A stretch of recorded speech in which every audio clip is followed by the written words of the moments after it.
Welcome to Bond for the Trades, a home service podcast, and I'm your host, Mandeep.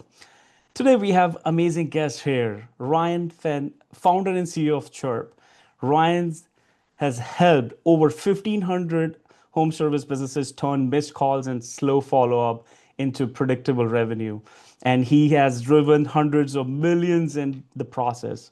We are digging into how CHIIRP was born, why speed to lead is still the most underrated growth lever in the trades, and how AI is changing the way jobs actually get booked. If you care about turning marketing dollars into real trucks on the road, this is one for you. Welcome to my show, Ryan. Mandeep, thank you so much. I'm honored to be here. Thank you. Yeah, absolutely. I think Justin was there on my podcast. I think that was from Epic event in 2023. It's been 2 years. By the way, are you guys coming to Epic? Yes. Yep. We'll be there. Awesome. Yeah, it's gonna be great event. It's gonna be actually epic event. I'm looking Yeah. forward to it. I'll be there with my team. And yeah, you guys are crushing it. And I saw recently you were in Australia. So you want Yeah. to share like, overall what's going on? You were in Australia, made a lot of content. Just like share why you were there and what's Yeah. going. Yeah. Yeah. So, you know, we want to grow. We want to expand. Yeah. And obviously, Australia was on the radar. Service Titans over there, doing a really good job over there. There's a really great community of what they call tradies over there. That's what they call. They have an electrician over there is a Sparky. I think that's awesome. But just a super great group of guys, and they are they love how we do things here, and they love Tommy Mello. They these guys that big influencers here, and a Yeah. lot of the stuff that we kind of take for granted here isn't just readily available there.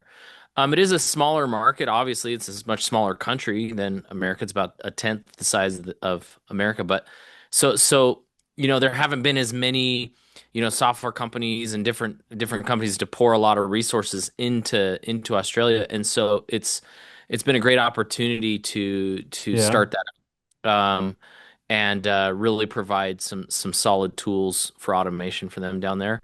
And the purpose was really just to get down there and introduce ourselves, further the relationship with, kind of the godfather of trades down there is Scott Irwin, just such a great guy, and we were able to spend some time with him and be at the Service Titan event to really kick things off. So pretty excited about what's going on down there and how we can help Australia That's be more that's efficient. amazing. That's amazing. Expanding Yeah. to Australia, and Yeah. you already have like massive impact here in the home service industry by helping a lot of like home service companies out there. Yeah. By the way, I was in Australia. There was like one sweet thing that I tried. I think it's very famous. Did you try that?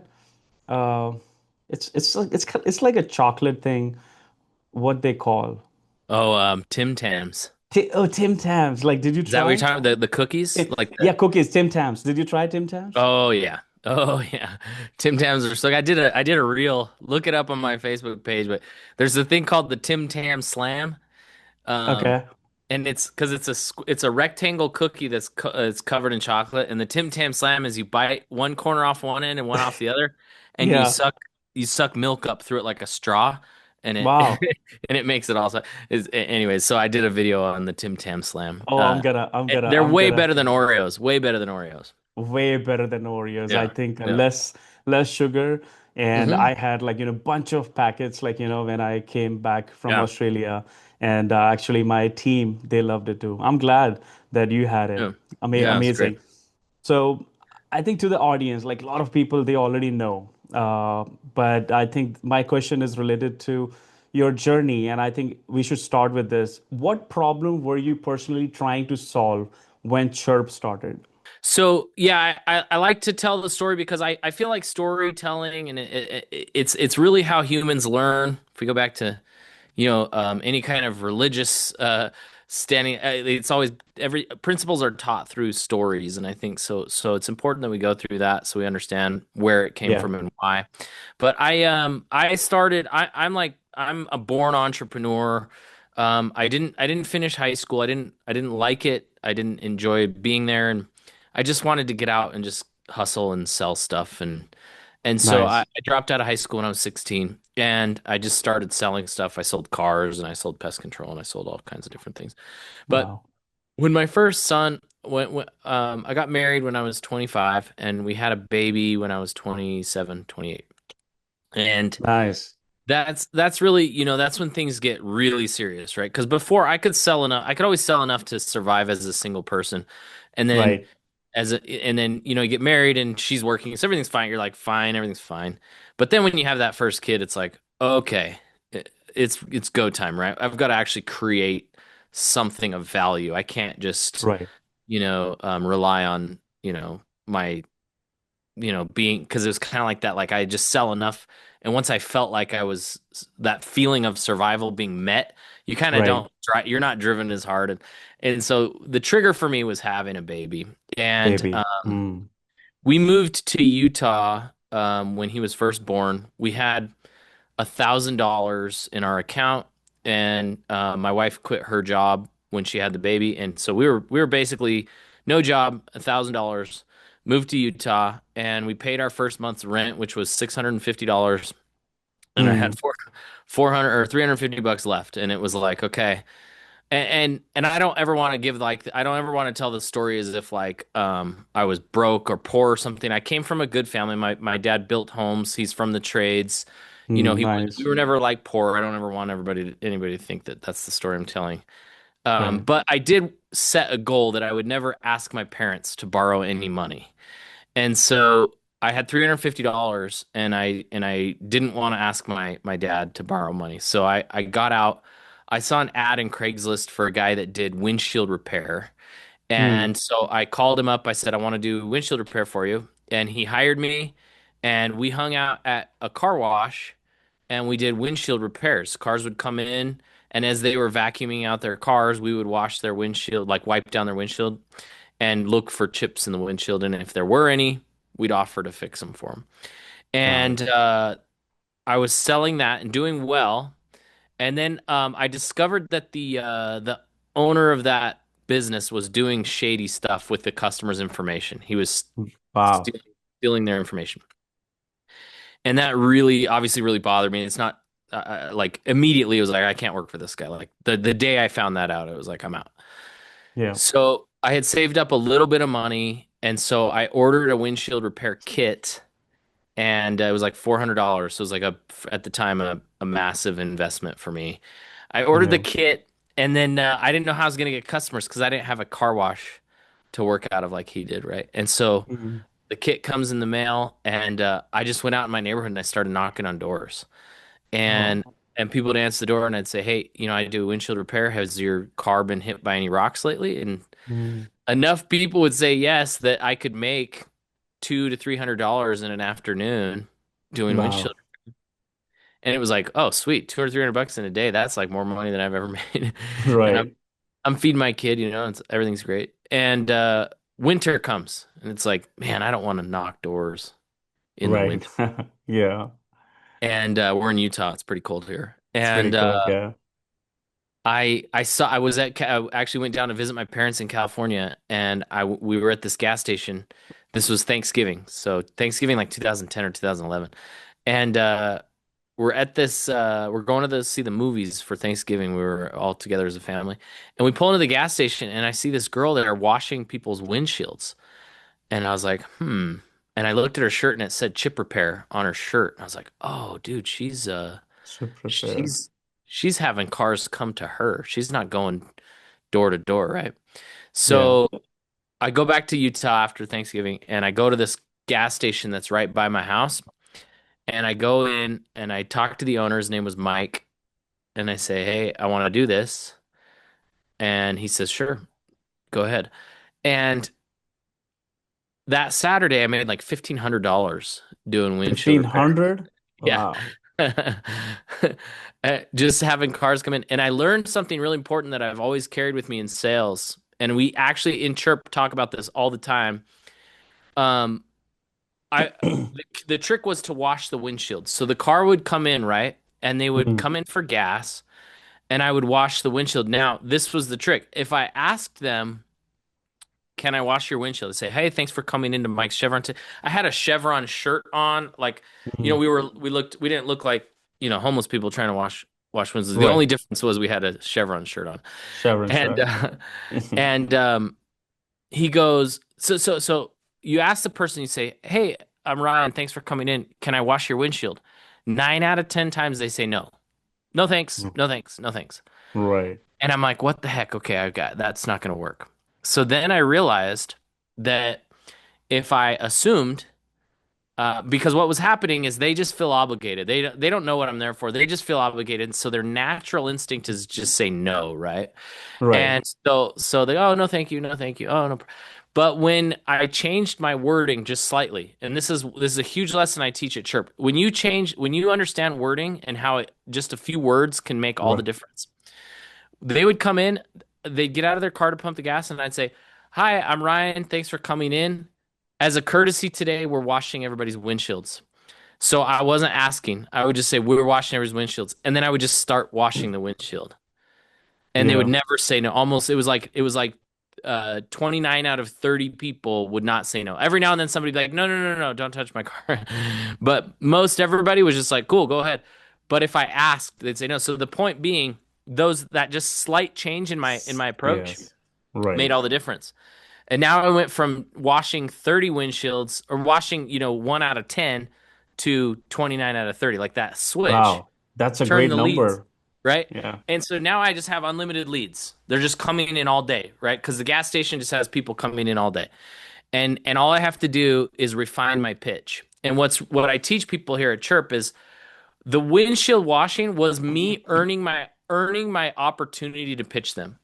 And so I was basically offering something of value for an opportunity, right? I was giving away my time for Time. free, and that gave me the right or the opportunity to look at their windshield and then offer my service. So I'd wash it. If it had a chip in the windshield, I'd say, "Oh, by the way, did you notice you have a chip here?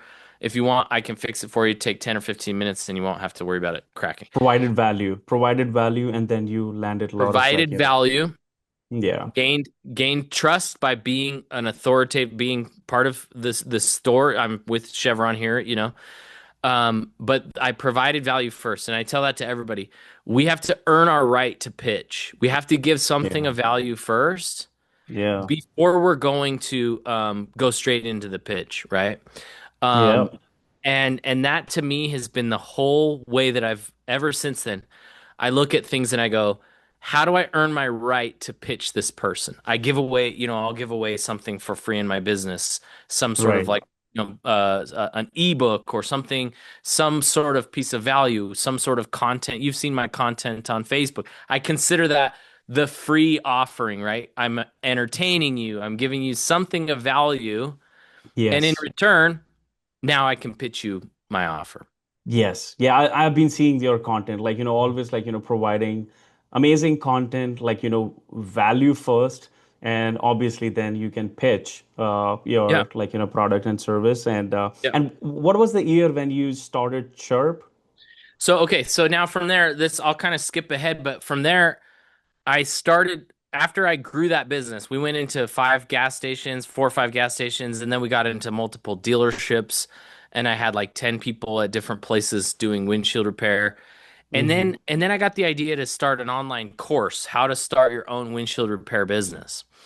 And so I built this course. I did videos with PowerPoint presentations. This is 2014. And I made all these videos on how to like get a gas station, what to say, how to pitch, all this stuff. And I built this really cool course. And I started selling that with equipment. And you get the equipment. The person I bought equipment from, I had them, they white labeled my equipment. They put my logo on there and everything. Oh, nice. And so for $3,000, you could get my kit and you could get my training course and then coaching from me. And I started selling that with Facebook ads, and I was generating leads for really, really cheap, like $1 a lead. Uh, Wow. but the problem was is these were like super top of funnel leads, right? They never heard of me. No, never heard of windshield repair, like super top of funnel leads. And so I was having a really hard time converting them. Yeah.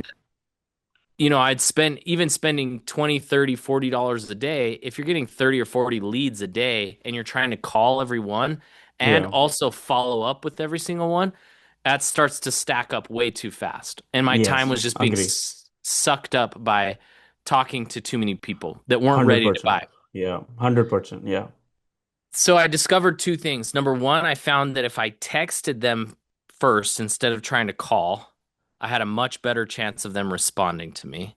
Right. Uh, and then number two, I had to automate the funnel process before they got to take up some of my time. I had to determine that they were worth at least I had to qualify the lead to a certain degree before I was willing to give up time. Because if I have 30 leads come in and it takes a half an hour to pitch somebody, I've got to know that they're qualified or I'm going to spend Qualified. half an hour with 30 people and I'm going to Right. run out of time, right? So what I did, and this is how I figured this out. I would text them and then I would invite them to join a webinar, right? And they would come to the webinar and then I would pitch them for 45 minutes and I would have multiple people there. So we call it, one to many selling. Yes. And it didn't take long before I realized that even the webinars was redundant. And so I said, okay, well, I recorded the webinars. So why don't I just record the webinar? And then when the person responds to that first text message, don't make them wait to come to the webinar later that week. Just send them the Just, recording. yeah. Same thing, right? We call it an evergreen webinar. Webinar. And Yeah. so I did two things there. Number one, I captured the lead and contacted it within 1 minute very quickly. Speed to lead key, right? And Yeah. then I'm automating my authenticity. So what I mean by that is the video of me selling is something I recorded one time, but it ended up selling my product $2 million worth of the product. So one Right. 45 minutes of me doing the webinar, I used that leverage to sell $2 million worth of that course. Love it. So, so instead of sitting on a webinar every day selling, I just do one and then I leverage that. Yeah. And and then of course, for those that didn't convert, we would automate the follow up to drip like testimonials and different And different put things. it in the drip campaign. That's Yeah. right. That's right. So I basically took what would have taken 10 sales guys, right? If you have 30, 40, and then we scaled it up to where we were getting over 100 leads a day. And Yeah. if you have 100 leads, you're going to need five, six sales guys even to just maintain that. But because I automated, I was able to manage $2 million worth of sales with just me and one other person. And Wow. so those systems allowed me to scale, right? And Yeah. then it's at that point when I said, okay, if this makes sense for me, it's going to make sense for other businesses, right? And that's when Right. Chirp, the idea of Chirp was born. Love it. And we built Chirp. Um, it took us about 8 months to get a minimum, really minimum viable product, like just like the most basic version of Chirp. What it was it could capture Facebook lead forms and then start a text and then have drip messages. That Right. was like the basic. Didn't have an app, didn't have Yeah, any. I still remember a few years ago, like, Yeah, yeah, I yeah. think long time Yeah. ago. Yeah, it was exactly just Facebook leads capturing Yep. and you were putting in the funnel. Yeah. Yep. And we struggled for a few years finding product market fit. Another business lesson there in terms of narrowing your offer and finding your niche. Mm. We've heard it a million times, the riches are in the niches, right? Yeah. And I didn't really fully understand that because I would just say I just have ads out there. Get more leads, convert more leads. And I would get real estate agents and I would get home service guys and I would get uh, Yeah. I had a food truck. I had a guy that e-commerce, all these different people, dentists, everybody. And the problem is when I was selling everything for everybody, you become kind of just noise, right? You don't have a Noise. a Yeah. clear a clear Agree. offer. Right. And so it wasn't until some home service guys did come along and we started working with them and they said, "Man, if we could have it automate at this point and at this point and at this point. And I said, well, how would you do that? And they said, well, we use House Call Pro or we use Service Titan. And if it could trigger this at the right points and the right times. And we started to discover all these holes along the customer journey, Right. right? Right. Where people are just leaking revenue and they don't even know it because it's not like the customer's calling and saying, you just lost my business. You don't know. You don't Right. know when you lost, a lead when they go with somebody else or something. They'll fall out of the customer journey very quietly. Right. And now Yeah. you have these leaks that you don't even know are there. Hey everyone, before we dive back into today's episode, I want to take a moment to shout out our incredible sponsors who are helping home service businesses absolutely level up. First up, Broccoli AI over at broccoli.com. If you haven't heard of them yet, Broccoli is transforming how home service businesses handle their calls. Their AI voice agents answer phones 24/7, yes, even nights and weekends, booking jobs, following up on estimates, and even dispatching technicians for emergencies. Imagine never missing another lead because your office was closed. Broccoli seamlessly integrates with platforms like Service Titan, and you can even choose custom AI voices that match your brand's vibe. It's like having your own team of superstar virtual receptionists working around the clock. Check them out today at broccoli.com. And of course, we can't forget Grow Reviews at growreviews.com. We help home service companies collect authentic video testimonials from happy customers, the kind of social proof that builds massive trust and brings in new business. We make it super easy to capture and showcase those real smiling faces that prove your team is the best in the biz. If you're ready to grow your reputation and your bottom line, head to growreviews.com. Now, back to the episode. And so the speed to lead became speed to lead follow up and then also speed to follow up at various points along the customer journey where they could be potentially falling out. Right. And we found, we hear it all the time, Mandeep. We hear the fortune is in the follow up. And Yes. everybody seems to treat it as like this secondary part of their business, as if it's like just like a small, like you have all your marketing, all your effort and everything is on lead generation, and then they're putting like a tiny bit of effort To on the follow. follow-up side. Follow. Yeah. And it's like, no, that's literally where your fortune is. That's where magic happens. Right. That's Right where there. the And magic happens. yeah. And they're going, and the problem is sales guys don't want, they don't, you've heard that phrase. The results you're looking for or the magic you're looking for is in the work you're avoiding, right? And we don't Yeah. want to be there because it's kind of boring. Follow up is boring. And it's Boring. also Yeah. really hard to do. And it's also low producing if you're doing it manually. Like if I'm following up with a lead for the eighth time, the chances of them converting are pretty low, but there's a chance that they will convert. And so if I don't do it, I for sure won't get them, right? Yeah. Right. And 100%. s- and so what ends up happening is businesses they think there's this myth that the growth and their problems all lie in just getting more leads. They go, if I could just get more leads, everything would be better. When in Right. reality, they're getting enough leads, they're not doing enough to convert the lead on the back end. And if they Yeah. took the effort to put those systems in place, they could see, without increasing marketing budget, they could see massive returns through Yeah. follow-up. Yeah. No, I agree with the follow-ups. I have a follow-up question here. Like, Yeah. how fast is fast enough when it comes to speed to lead and why? Uh, So this is where people, it's such a small thing, it's so tiny that it's hard to think that it's such a big deal. Just like earlier when I said just changing the words that Words. I Yeah. said, and these words are like hardly different, right? What's the difference? It's like, can I wash your windshield or I'm going to wash your windshield? That's the only difference. And it Yeah. and it went from no opportunities to massive opportunities. And so it's the Right. same thing with speed to lead.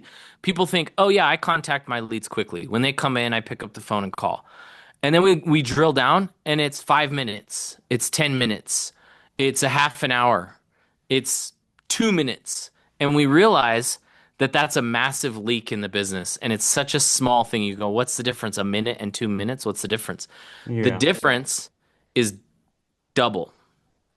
Meaning, if I contact the lead within 1 minute, I have Right. twice the chance of converting than I do if I wait 2 minutes. Two Just minutes. two Yeah. minutes. And Yeah. and and this is a study done by Salesforce years and years ago over millions of form fills.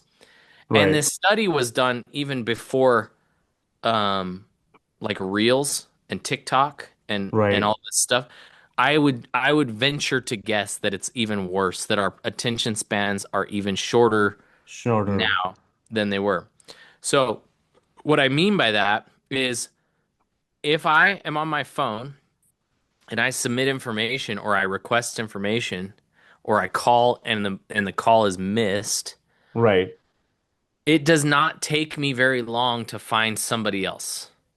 I mean, it's less than a minute. Absolutely. Absolutely. Because of the short span and people want to just like jump to your competition right I away. I so I recently did a DEXA scan, which is a body measurement Yes. thing. You Yes. know what I'm talking about? Yes. Yes. Yeah. Yes. I'm actually going for that on Saturday. Oh, Yeah. It's cool. Yeah. body in scan. Yeah. Body scan. Yeah. It's very disappointing. And-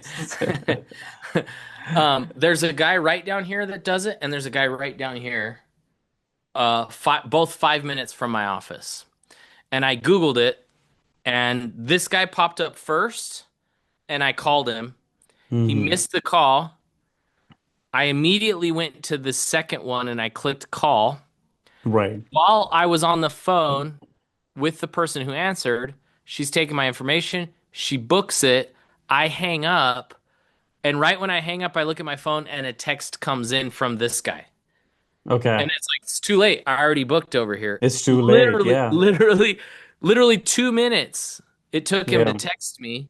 And if he would have, I've done, and I don't want to say that I'm not biased, but it happened to me before where when my son threw a baseball through my window, Right. um, we called a window guy to come and Yeah. fix it, and he didn't answer. And I put my phone down, and right when my phone hit right here, a text pop up and said, "Sorry, I missed your call. I'll call you right back." Right. That was enough for me to go, okay, I'll wait for him to call. I'm not going to call the next guy. I'll wait. I'll Oh have him call yeah. back. Yeah.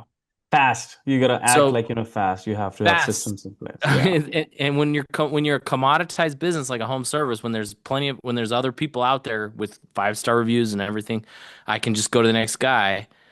That's the time it takes to make sure. And so you've got to be a minute to get maximum. So you have to follow up or reach out just like, in a minute, not more than like a minute. Like that's the real example that you shared. What a great example. Yeah. L- The same for Angie leads, any lead aggregators. Yes. There's two plays there, right? Because number one, you've got to be quick, not just to get their attention, but also to beat the other contractors because they're selling those leads to other contractors.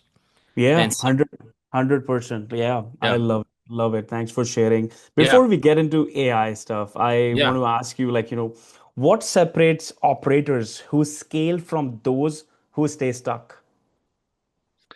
Um, it's systems. It's all day long. It's systems because every time you scale without implementing systems, you're scaling chaos. You're scaling problems that just get bigger and bigger the bigger you get. And it's Hmm. just like when I was taking on 30, 40 leads a day. If I just upped my budget to get more leads, but I didn't implement automation, I would just Right, have 100 leads now and I would be in massive chaos, right? That right, little principle is the same throughout your entire business in a complex business. right, If you're doing things without implementing system, you are scaling chaotic. You're scaling chaos, and that's just, and you're never going to escape. You're going to get like, okay, I'll give you an example. Like, you scale your business. Let's say your company's doing $1 million right now, right? And right, you're making, let's say you're taking home $100,000 and you start to scale this and you're doing all kinds of stuff. You're doing all kinds of stuff still manually, right? You're doing all kinds of like right, you're taking notes with pencils and you're like calling leads and you're doing all kinds of stuff. And then you go, I'm going to scale the business. And you so you start to scale. What ends up happening is you go to 2 million or 3 million, Right. you're still making 100,000 because now you've hired somebody to solve the problems instead of implementing system. Systems. Yeah. And all that's happening is you're scaling this chaotic, this mess, and you're doing 2 or 3 million dollars, but you're making the same amount of money. And you're going, I have $2 to $3 million worth of headache for the same Right. amount of money that I did when I was doing $1 million, right? Right. And so we see these owners that'll scale even up to like $10 million, Yeah. and they're going, I'm making less money than I was when I was doing $1 million. And it's Wow. because they scaled chaos. And so systematizing and learning where that margin is, the fortune, like he said, the fortune's in the follow-up. There's where a lot of the Yeah. margin sits. Right. And if I focus in on that and design a machine versus scale a mess, then Right. I become actually scalable. What a great share. Like, systemizing and monetizing and making sure that, you are profitable and growing. Yeah, because at the end of the day, what you're really trying to create is a machine. And it doesn't matter if the machine is big or small. Is it efficient? Does it do it like, you think of a motor and it's like, okay, it doesn't matter if it's this big or this big. If everything isn't working in sync, it can't, Right. it's not going to work, right? And so it Right. doesn't matter if it's $1 million business or a $10 million business. All the problems will be the same if you don't have the machine built properly. Machine built. Yeah. Yeah. Yep. 100%, 100%. Now, my favorite topic here is like AI. Yeah. AI is like, changing a lot of stuff here, like especially in the digital marketing. A lot of like, changes happened Yep. and with AI overviews, Chat GPT and all. But I was looking at your website and updates on social media. So you guys have made a lot of changes. So Yeah. Yeah. how does the new CHIIRP AI system change the game for owners day to day? So the goal that we are and the major shift that we're making in our business is we see that the tools themselves are becoming less and less rare, right? Right. People can build software faster. AI allows you to build things quickly. And so what we're doing, what we find to be really effective is we're taking all the great tools that we've built with Chirp. We've got all the follow up. We've got AI voice. We've got AI booking into Service Titan. All the things that you want from a system, and we're pairing that with what we're calling our playbook and our coach. So now Right. instead of selling software, we're partnering with your company and saying, "Hey, you've got a coach now that's going to help you implement all the best practices, all the experience that we've had over the last 10 years of doing this, all of the analyzed text messages and campaigns that are pre-built and ready to go, and you're getting Mm. somebody in your business that's basically going to help you run this so that we're not just going, here you go, good luck, like here's your software, right? Right. And so we have a whole playbook and we have strategies along the customer journey. We have lead conversion, estimate rehash, and customer loyalty. And then within each of those playbooks, or each of those strategies, is all of our campaigns and everything to plug all of those holes along the Mm. customer journey, right? And Wow. so we're helping you implement from the moment a lead becomes a lead all the way through to getting a customer that will buy from you over and over and over again. We're helping you plug all those holes systematically Right. so that you have a machine that's running. And so we're blending AI with actual human interaction. We don't want to eliminate. We're not. Our goal Yeah. is never to eliminate jobs. Our goal is to eliminate redundancy, eliminate things that require you to do the same thing over and over and over again. I told you I sent out that video, right? I could send it out and it sold me $2 million worth Right. of the software. Right. Right. When I find something in my business that I'm repeating over and over again that I could automate, I want to do that because then the human doing that can now elevate and do more Yes. important tasks, right? Because the most valuable thing in our business is the human brain. Right. And if we have them doing things that machines can do, we're wasting their potential. Yeah. And so 100%. we create these systems not to eliminate their job, but to move them up the ladder in what they do, right? It's like sure there are people that would be happy just being customer support, but you go, you Right. know what? I want to elevate you as a human being. You have a brain, a powerful brain. Let's use that to do more and Yeah. and, and move you up the ladder and let AI do the Right, boring right. stuff, Like, you know? leveling up, like, without, like, removing manpower. It's just that, like, with the systems in place, making more effective, productive, to use the systems smartly. Yes. Love it. That's Yes. amazing.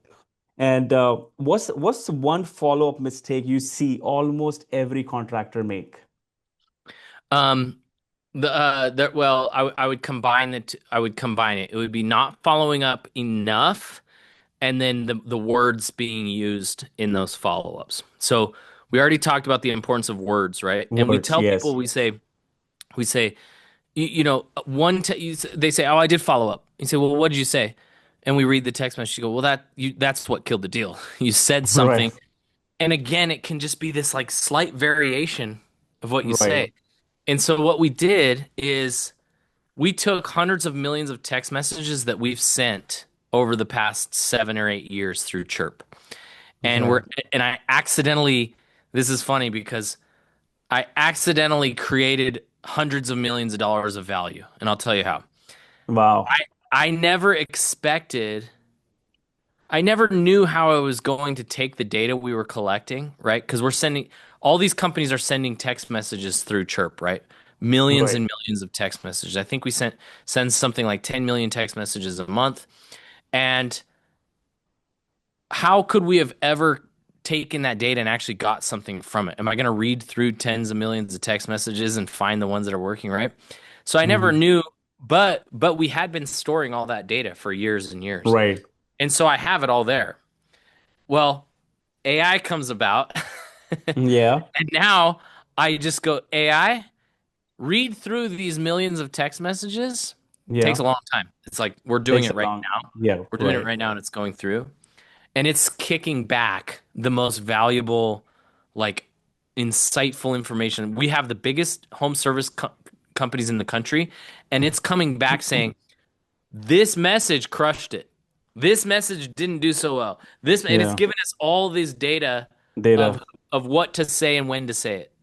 And Right. so the two things that I combine there is not following up with the right words Right. and then not following up enough because we have people that go, "Oh yeah, I follow up 2 or 3 times." And then we close the deal. Right. We close the account, right? And it's like leads need like 10 to 15 touch points for maximum conversion. And Right. nobody's going to pick up the phone and call their leads 15 times.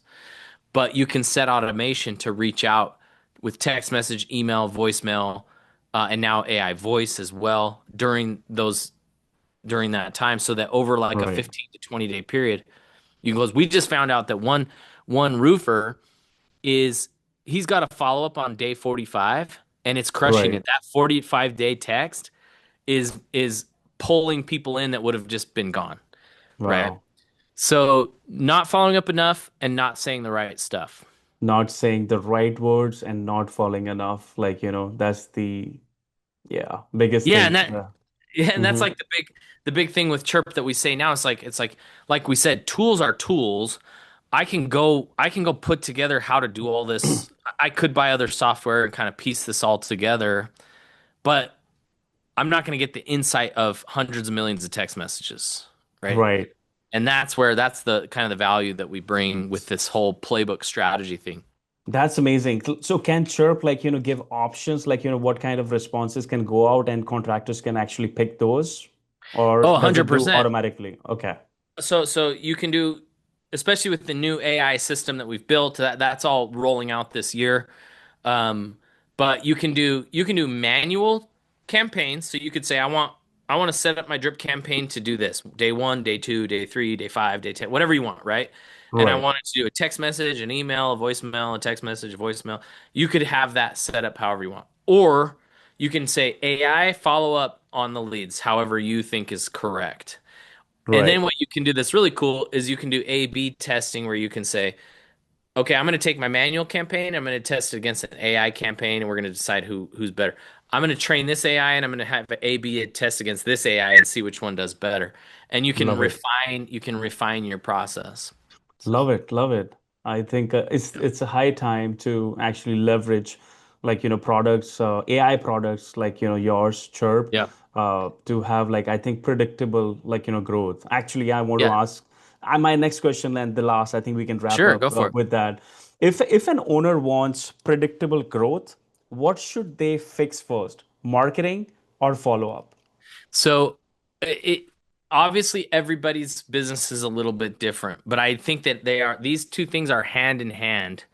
I'm not going to spend $1 on marketing if I don't have some sort of lead conversion in place because I'm never going to know if it's working Right, if I don't have this part on the back end. So if somebody says, and we just had a guy today say, you know what, I'm going to wait to get started because I want to get all my marketing going and then I'll do that. And it's like, right, whoa, that's like I don't really have a good analogy right off the top of my head, but you think about it and you go, well, you're going to spend all that money and you're going to question whether or not your marketing is working because you're not even converting leads. And so you're not going to be able to make good decisions. right, It's like, I tell people they'll go, well, I don't want to, spend money on text messaging my leads. It costs more money. And I'm like, one of the analogies is it's like you'll go spend mm, $50 for a steak at the grocery store, but you're right, not willing to put salt on it because it costs too much right, money, right? It's like, right, wait a second, right? And so you're spending all this money on marketing, and then you're not doing what it takes to convert those leads. It's right. like, and so I would say if you are doing if you're spending money on marketing, have speed to lead and follow up in place before you spend $1 because you're going to get leads and you're going to try to keep up with them and you're going to create chaos and then you have to Chaos. fix it retroactively when you could have just Right. done best practices from the beginning and just It's basically wasting a lot of time in fixing it. Why don't you have yeah, first in yeah, place when yeah, your marketing kicks off? Love it, love it. yeah. And Ryan, what's the best email? How to reach out to Chirp to get a demo? For the home service industry owners, those who are listening to this podcast, what's the best way to reach Yeah. out? So we're really excited about this because we don't do like a classic like software demo. Right. We wash your windshield. Yeah. Just like I said to you. Watch a mention. We Yeah. we want we want to give you something of really great value. So what we do, we've built a whole AI infrastructure where we do what's called a revenue optimization analysis on your business, okay? And we plug in a bunch of stuff into our thing and it's going to spit out a bunch of information about your business Right. that you can act on right now. And whether or not you buy Chirp is irrelevant. This is a valuable piece of information you can use for your business, whether or not you're using Chirp. So I invite you to come get your revenue analysis, your revenue optimization analysis done. Go to chirp.com, CHIIRP.com.